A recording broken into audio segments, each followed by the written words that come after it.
Salve, salve pessoas! Alô, sétimo ano, e aí? Tudo dominado com vocês? Como é que tá? Bom, mais uma aula virtual da gente. Lembrando que a gente já tem aí, essa já é a sétima aula virtual, é o sétimo vídeo que eu faço para vocês, só para vocês terem ideia de que não foi pouca coisa. Por outro lado, apesar de serem 7 vídeos que vocês têm até agora, tem um detalhe que eu também chamo a atenção para vocês. A gente quando voltar, a gente vai rever muito isso, gente. Não, vai até ser chato de tanta revisão que a gente vai fazer. Então, não se avexem. Não coce a cabeça do tipo assim, me perdi, não sei onde é que eu tô. Porque tudo isso, com calma, de um por um, eu vou ficar reforçando o tempo todo.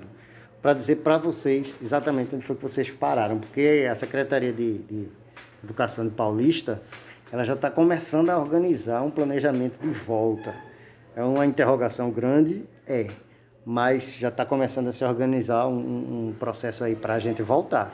Só que a volta não vai ser igual ao dia a dia de aula que a gente estava tendo lá no Carlos Wilson. Então, vai ser uma separação, um rodízio, eu não sei exatamente como vai ser separado.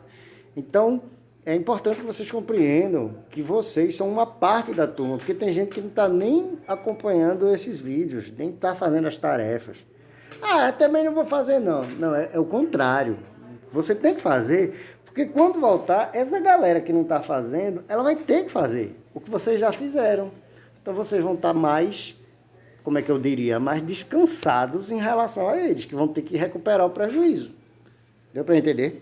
Então, de vocês que estão aí acompanhando, que vocês não fizeram tudo, vocês vão se atualizando, vai ser muito mais fácil do que quem não fez nada. E quem fez tudo vai ficar mais tranquilinho ainda, beleza? A gente vai ter que revisar muita coisa. Bom, hoje, só lembrando que a gente já está no sétimo vídeo já. Então, falamos da origem dos seres vivos, falamos do vírus. Depois eu falei da classificação de seres vivos. Depois eu falei de bactérias. E agora eu estou falando de um grupo novo para vocês, tá? Que é o reino protista. Pois bem, é diferente das bactérias. Mas ainda assim, se vocês olharem por essa ilustração que tem aí logo no começo, vocês vão ver que se trata de um organismo microscópico. Isso aí é uma imagem microscópica, ok? Então, apesar de que também tem protista macroscópico. Vamos fazer o seguinte, vamos começar falando das características gerais de cada grupo do reino protista, porque aí a gente vê que também tem a classificação dos grupos e tudo direitinho. Então, vamos com uma coisa de cada vez. A primeira característica que eu posso dizer como característica geral é o fato de os protistas serem unicelulares. Só que vocês vão ver que também tem já outros organismos que são com mais de uma célula, que são os multicelulares, tá bom? Então, mas peraí, professor, por que o senhor botou só essa palavra se pode ser diferente? Gente, a gente tem características gerais, que são aquelas mais abrangentes, que servem para quase todo mundo, e a gente tem algumas exceções, porque na biologia nada é tão exato assim. Tá? Inclusive, se trata de um grupo que ainda tem muita discussão sobre ele, sobre as próprias definições desse grupo. Eu mesmo aprendi diferente e eu vou explicar onde é que está a diferença já já. Bom, mas qual é a diferença essencial entre protistas e bactérias? O fato de os protistas serem eucariontes. Essa característica é marcante. Bom, bactérias são procariontes, ou seja, o núcleo dela a bactéria não tem um núcleo, tá? Característica essencial das bactérias é não possuírem núcleo. Já todos os outros seres que existem são eucariontes. Nós somos eucariontes. Os protistas também são eucariontes, tá? Bom, outra característica também marcante que a gente vai ver é o fato de os protistas serem microscópicos, mas que também já existem espécies macroscópicas, ou seja, visíveis a olho nu. Microscópico, só pode ver através do microscópio, o nome já está dizendo. E macroscópico a gente consegue ver a olho nu. E outra definição também, poxa, tanto nome chato, não sei o que, calma. Vocês vão repetir tanto esses nomes, que vai ficar mais fácil vocês saberem isso, se vocês quiserem, claro, do que uma letra de rap, né? Porque, sinceramente, um aluno chega cantando para mim uma letra de rap, eu fico olhando assim e disse, caramba, que negócio complicado. Por quê? Porque eu não estou escutando direto várias vezes. Se vocês entenderem por esse raciocínio, essas palavras mesmo aí, autotrófico e heterotrófico, a gente vai falar tanto, que vocês vão terminar pegando. É só prestar um pouquinho de atenção, ok? Autotróficos, seres que fabricam o próprio alimento, como as plantas, por exemplo. E heterotrófico, nós que não fabricamos o nosso próprio alimento. Daqui a pouco vai sair o almoço ali, eu tenho que gravar essa aula, terminar essa aula, já vou almoçar, certo? Para passar daqui a pouco para vocês. Então, assim, voltando a essa situação, existe o organismo microscópico, que, como eu disse, isso aí é uma imagem de microscópio, tratada no computador, mas é de microscópio, tá? E existem aqueles macroscópicos, tá bom? Recapitulando, aquela divisão de eucariontes e procariontes. Imagem número 2, só bactéria pode ser assim. Imagem número 1, nós, os fungos, os protistas, todo mundo, menos as bactérias, ok? Então, protista também faz parte da imagem 1, enquanto que bactéria, imagem 2, ok? Continuando a nossa classificação, não é classificação, vamos para as características, né? Vamos continuar nas características, embora eu já esteja falando um pouquinho sobre classificação. Professor, é protista ou protoctista? O termo mais atual é esse aí, viu? Protoctista. Calma, não. Vamos lá. Vamos para a divisão básica, divisão essencial. Primeiro, existem organismos que a gente chama de protozoários, certo? Os protozoários são aqueles que não fabricam o próprio alimento. Então, se ele é protista e não fabrica o próprio alimento, protozoário. E se ele fabrica, ele é alga. Então, o protista se divide em protozoário e alga, protozoário e alga. O de cima não fabrica o próprio alimento e é lógico que o de baixo é aquele que fabrica o próprio alimento, certo? Sem contar que quando a gente fala alga, a gente lembra do sargaço da praia, mas existem algas microscópicas e algas macroscópicas, ok? Não se esqueçam desse detalhe também. Aí uma imagem também de microscópio de um protozoário, ok?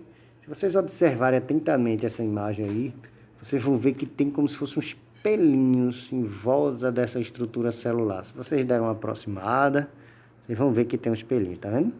Então, essa estrutura desse espelhinho, depois a gente vai notar, depois eu vou passar para vocês o quanto ela é importante, ok? Deixa eu passar a imagem aqui. E essa gosma aí? Gente, vocês já devem saber o que é uma amoeba, aquele brinquedinho que tá, aquela geleinha e tal, pronto. Não tinha uma tal de amoeba? Essa é a amoeba, essa aí é a verdadeira. Trata-se de uma ameba, organismo microscópico em forma de geleia. Daqui a pouco tem outra imagem que vocês vão ver que não tem nada a ver com essa, porque é uma geleia, né? E aí, só para vocês entenderem, se trata de um organismo que ele está na água que eventualmente a gente bebe. Pode crer. Isso aí está na água que a gente bebe. Agora, tem umas amebas que elas causam doenças e tem outras que não. Então, a água que a gente bebe tem amebas que certamente não causam doença, porque se causasse a gente já estava, né, bem acometido com essas doenças. Bom, a gente vai continuar também lembrando e recapitulando, na verdade, o que eu já tinha falado, que existem algas, que são aquelas que a gente vê na praia. Tem gente que acha a praia de Pau Amarelo é uma porcaria, a praia do Maria Farinha é uma porcaria, né? Tá vendo? Só que essa imagem aí é no Caribe, viu? Não pense que só tem alga atrapalhando o visual da praia aqui em Pernambuco, aqui em Paulista, não, viu? Essa aí é a imagem do Caribe que eu peguei na internet. Bom, vamos passar para a estrutura celular. O que é que tem como característica? Primeiro, a situação que eu já tinha falado, o material genético do protozoário, ou seja, o DNA dele está dentro do núcleo. Bactéria não tem núcleo, mas protozoário tem. É a mesma coisa da gente, essa característica aí. Depois tem uma outra característica também interessante, que é o fato de que alguns, nem todos, a maioria não, mas alguns protozoários têm uma parede celular, tá? E a outra coisa que eu já tinha falado daqueles pelinhos da primeira imagem é o fato de eles terem estruturas de locomoção, tá? e que são formadas, desenvolvidas a partir da membrana, que é a parte externa dele. Mas vamos lá, a gente vai ver. Pronto, vamos mudar de discussão, vamos falar do ambiente onde eles vivem. Isso aqui é uma questão de lógica, gente. A maioria é aquático. Se o organismo é microscópico e a maior parte do planeta Terra é água, significa que a maioria dos seres vivos desse grupo vai estar dentro d'água, certo? Então a grande maioria é aquático, mas existem também espécies terrestres. Outra coisa que a gente precisa analisar é como eles vivem no ambiente, tá? Existem aqueles que são de vida livre, eles estão lá no ambiente e tal, não tem problema nenhum, nem para a gente, nem para outros tipos de organismos, são chamados seres de vida livre. Existem aqueles que realizam simbiose. Calma que eu vou explicar o que é. E existem os parasitas, igual a bactéria parasita também, né? Então, parasita é aquele que causa mal, aquele que causa doença. Vida livre é aquele que está livre no ambiente, está lá na dele, não atrapalha ninguém, como aquela amebinha que eventualmente pode estar na água, mas que aqui não causa doença. E simbiose, o que é que vai ser? Primeiro, deixa eu só ilustrar essa imagem que tem aí, que esses organismos mais arroxeados aí, tá? São parasitas do nosso sangue, tá certo? Então, vocês vão perceber que quando a gente fala em parasita, existem organismos que causam mal para a gente, tá certo? E esse mal é causado porque eles atingem o funcionamento do organismo, então não é por fora, sabe? É lá na engrenagem mesmo. Então esse tipo de organismo no sangue da gente, ele faz com que a gente tenha anemia, né? Porque toda a nutrição, vamos chamar assim, a nutrição do sangue passa para esses parasitas aí, e eles podem causar até a morte da gente. Calma, vou explicar para vocês depois. Bom, e essa simbiose, o que é que seria a simbiose? Vocês já viram algum tronco de árvore com algumas manchas assim desse tipo? Pronto, essas manchas que existem nas árvores são os líquens, tá certo? Que é uma mistura da alga com o fungo, tá certo? Então, são organismos que tem nada a ver um com o outro, mas que primeiro que eles conseguem viver melhor juntos, isso se chama simbiose, e aquela união dos dois, naturalmente, né, é boa para os dois, tá certo? Um não prejudica o outro não prejudica um, e eles dois juntos vivem melhor do que separados. Tem uns que, inclusive, não conseguem nem se separar, tá? Isso é um processo de simbiose. Vamos para a alimentação e digestão. Bom, se o organismo é unicelular, ele se alimenta a partir de um procedimento, de um processo chamado de fagocitose, tá certo? Essa fagocitose implica em você ter um alimento e o organismo que é unicelular simplesmente se apropriar do alimento. Mas ele não tem boca. Então, daqui a pouco eu mostro para vocês como é que esse processo acontece. Na hora que ele pega o alimento e coloca dentro dele, evidentemente que vai ocorrer uma digestão dentro do próprio organismo, dentro da própria célula, certo? E é óbvio também que se trata de alimentação, só vai ocorrer em protozoários, porque a alga fabrica o próprio alimento, ela não precisa de se alimentar. Ela realiza fotossíntese, ela pega energia diretamente da luz do sol, ela não precisa de realizar digestão, ok? Então, funciona assim.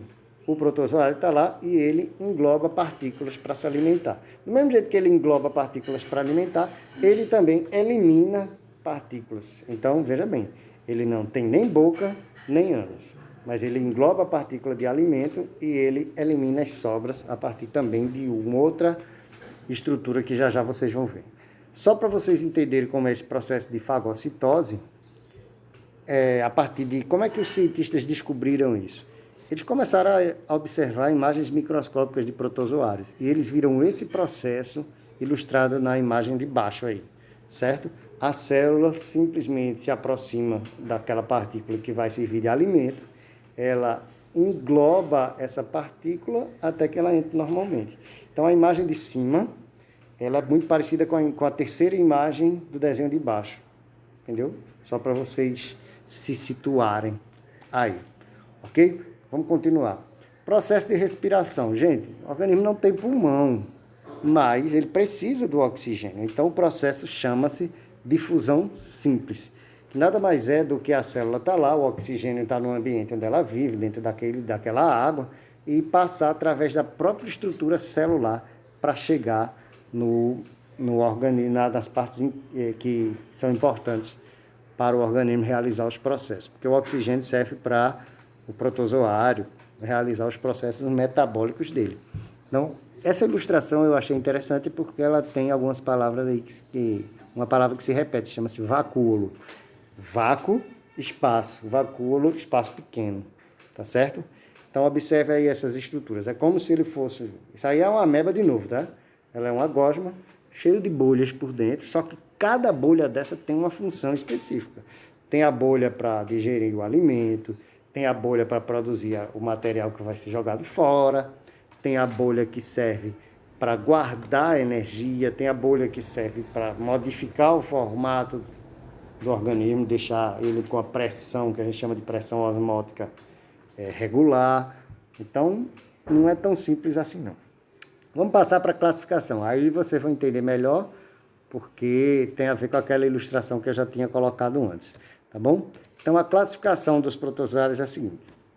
Essa aí tem um nome chato. Filosarcodina. O protozoário se locomove a partir de falsos pés. É o exemplo da ameba.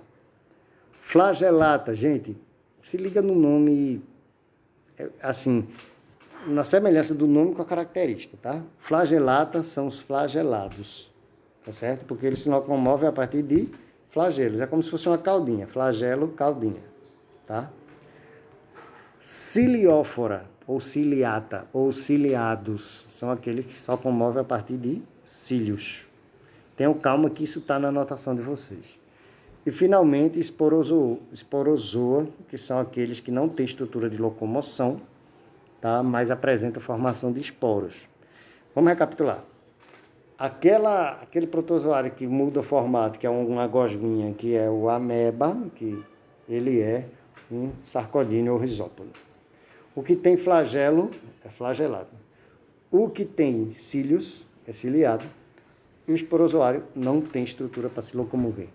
Como assim, professor? Vamos de um por um. Risópodo, sarcodínea. Olha a ameba aí de novo, tá? Ela começa a se esticar, ela tem um movimento meio de geleinha mesmo. Praticamente é isso, tá? Flagelado. Olha aí aquele desenho que a gente tinha visto antes, tá certo? Plasmodium. E aqui é uma imagem de microscópio, plasmódio, perdão, desculpa. Tripanossoma, eu falei plasmódio, nada a ver. Que causa doença de Chagas, Trypanosoma cruzi. Essa aqui é uma imagem de microscópio óptico e essa aqui é uma imagem de microscópio eletrônico. Olha que diferença, ó. Certo? Então, esse organismozinho aí, esse danadinho aí, que é aquele mesmo que eu tinha mostrado antes, ele compromete nosso sistema circulatório de maneira geral, porque ele está no sangue, ele vai se espalhar pelo corpo. Ele acomete o coração e ele pode levar à morte, tá certo? Doença de Chagas causada por esse danadinho aí, que é o Trypanosoma, ou Trypanosoma cruzi, tá? Depois a gente vai falar sobre ele com mais calma. Bom, ciliado, vamos voltar só um pouquinho. Vamos recapitular rápido agora. Primeiro, ameba, sarcodíneo. Depois, flagelado. E agora, ciliado. Ok? Ciliado apresenta cílios, tem diversos formatos. Um exemplo característico é o paramécio. Isso aí não é um paramécio, tá certo? Depois a gente vai voltar a falar sobre isso. E o esporozoário, né? Agora sim, plasmodium. Plasmodium é causador também de uma doença grave, que é a malária, certo? E também é perigoso pra caramba. Ainda bem que aqui no Nordeste aqui não rola história de malária, não. Malária é mais endêmico da região norte, tá? Bom, continuando. A alga também tem classificação. Só que existe a classificação daquelas que são unicelulares, que são essas aí, ó. E existem as pluricelulares, tá? Então, as unicelulares são as que estão na água que a gente bebe. Ou, dependendo, elas estão aliás, elas estão em todas as águas. Mas a que a gente bebe também tem, viu? Essa daí, aí, poxa, professor, a gente tem esses bichos na água que a gente bebe. Olha, veja só, não dá para olhar para uma ilustração dessa e dizer tem. Mas que a água que a gente bebe, ela tem sim, isso com certeza, tá? Existem também, olha que coisa linda, existem também as águas que são pluricelulares. Aí elas têm esses nomes em função, não é da cor que a gente consegue ver, mas sim do pigmento que forma elas, tá? Então não é um verde. Quando eu digo água vermelha, não é porque ela necessariamente precisa ser vermelhona, não.